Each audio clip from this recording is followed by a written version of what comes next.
Okay, listen up. I loved Ghost of Tsushima. For years, it was my favorite PS5 experience. Even though technically it began its life as a PS4 game, once I played the director's cut on PS5, it completely took over as a game that I associated with the PS5. To me, it was the most beautiful game PlayStation Studios had created. Every frame really looked like a painting. The golden fields swaying in the wind, the sunsets bleeding through the trees, and duels under falling leaves. It was just visually impressive. It felt crafted with care in every possible way. So naturally, going into Ghost of Yōtei, my expectations were unbelievably high. And honestly, I went into that game expecting them not to be met. When a game means that much to you, it becomes almost impossible to imagine a sequel surpassing it. Ghost of Tsushima set such a high standard in my mind that I expected Ghost of Yōtei to be maybe really good, but not something that could emotionally hit me in the same way that Tsushima did. And then there was the biggest risk of all. Sucker Punch decided not to continue Jin Sakai's story, one that I really loved. And let's be honest, that would be the easiest thing in the world for Sucker Punch to do. Jin became one of PlayStation's most beloved modern characters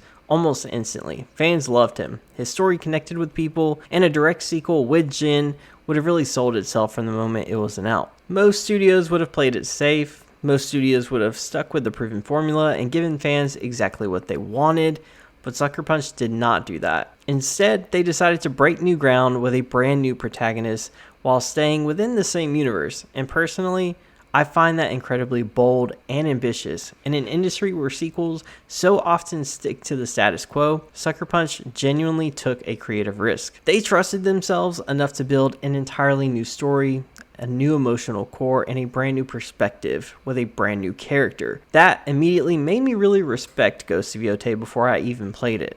And after experiencing the game, what impressed me the most is that Sucker Punch somehow managed to take everything that was incredible about Ghost of Tsushima and improve on it. The graphics are obviously better, the animations are smoother and more lifelike, the open world is more dense and far more immersive in my opinion. The environments somehow feel like they're more breathtaking than before. There were multiple moments where I genuinely had to stop moving because I wanted to take in the view. I probably spent multiple hours just stopping and trying to take photos within this game. There were snow-covered mountains, violent storms, quiet forests illuminated by the moonlight. This game constantly reminds you why PlayStation Studios has been known for delivering these cinematic worlds. But what really surprised me was how much more alive the world itself feels. Tsushima already had an incredible atmosphere, but Yōtei feels a little bit more dynamic.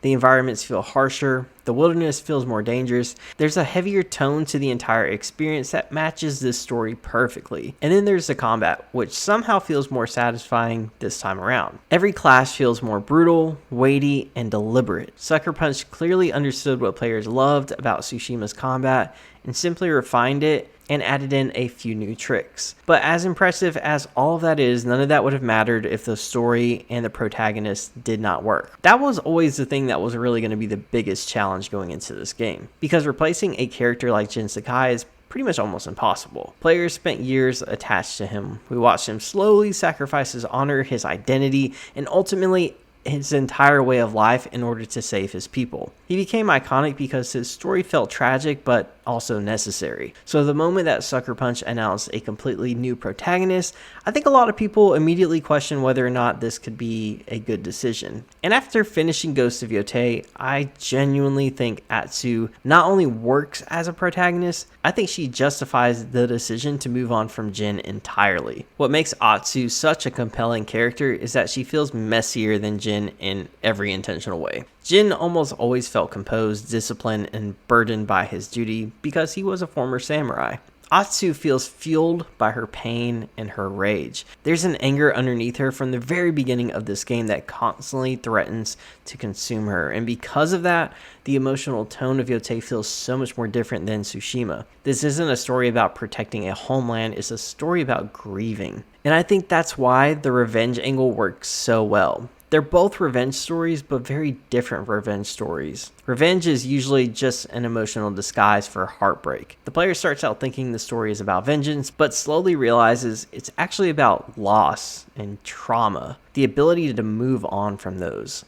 That's exactly what Ghost of Yōtei does. At first, Atsu's mission feels pretty straightforward. She's driven by her pain and focused on hunting down the people responsible for destroying her life and her family. But the story goes deeper the more you realize that her emotional wounds are far more complicated than just simple anger. Every step feels like she's trying to convince herself that vengeance will somehow put her back together. But then this game introduces a reveal that completely changes the emotional direction of her story. Her brother survived, and honestly, that was the moment that the story elevated itself for me, because suddenly the game stops being purely about revenge and starts becoming about family and identity. Specifically, what does time do to people after trauma separates them? Atsu spends so much of the game emotionally frozen in the past, driven by her memories, her family that she lost, only to discover that the one person she thought was gone forever has been out there living an entirely different life than her. And what hit me the most in that storyline was that her brother isn't preserved in time the way that Atsu remembered him. He changed and he adapted. He built an entire new life. He became a father, which is something that I recently can resonate with. He found something to hold onto while Atsu stayed trapped emotionally in the day everything was taken away from her. And because of that, every interaction between them carries this quiet sadness underneath them. You can feel the distance between them even though they're standing in the same room. They both survived the same tragedy, but it shaped them in completely different ways. I think that's such a powerful idea because it feels incredibly human. Trauma doesn't affect people equally. Some people become hardened by it, some people bury it, and some people really devote their lives to revenge. And this is the point where I'll admit that the game probably hit me differently because of where I'm at in my own life. I recently became a father, and because of that, the storyline involving Atsu's brother and his daughter absolutely destroyed me emotionally at certain points. There's something about seeing that dynamic, seeing a man who survives unimaginable loss, trying to create safety and warmth for his child despite everything he's endured. And that one just incredibly hit me hard. There may be a bias there, and the final moments with her brother and his daughter are what completely sealed this game for me, because suddenly the story becomes about choosing what matters more: vengeance or the people that you still have left in your life. That's such a powerful emotional pivot for a game that begins in such a dark place. By the time the credits rolled, I sat there thinking about these characters for a long time. Not the graphics, not the combat, not the open world activities, the characters. And to me, that's a sign that Sucker Punch succeeded. Anyone can make a technically impressive game. Plenty of studios can create beautiful graphics and cinematic cutscenes, but creating characters people genuinely care about, that's a little bit more difficult to do. Ghost of Tsushima really made me fall in love with this universe. Ghost of Yōtei proved that this world still has so many more stories to tell, even without Jin Sakai.